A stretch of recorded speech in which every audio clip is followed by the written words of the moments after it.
मेरा देश की एक और छोटी जी किस्त नाल मैं हाजिर हाँ जी अज। और मेरा अज का टॉपिक है साडे गवर्नेंस का लैवल की हैगा।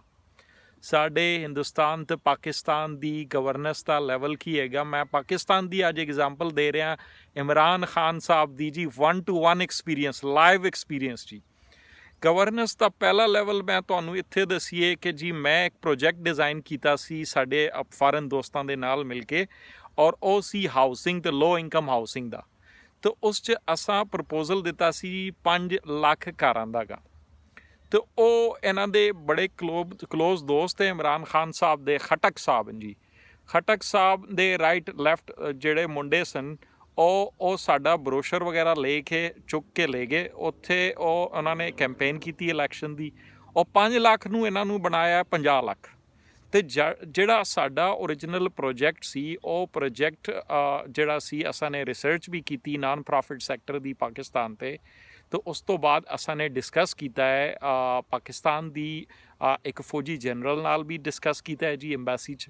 और उस तो बाद असां ने डिस्कस किया है स्टेट ऑन कंपनी चाइना दियाँ। तो साडा जिहड़ा मेन मकसद सी कि जे लोगों नूं वाकई रोज़गार मिले पाकिस्तान च, मजदूरां नूं, मजदूर तबके नूं, और फॉरन तो इन्वेस्टमेंट लाई जाए और वो इन्वेस्टमेंट नाल साडे भैणां ते भरावां दे चुल्ले चलन। ਇਹ ਸੀ ਸਾਡਾ ਮੇਨ ਮਕਸਦ।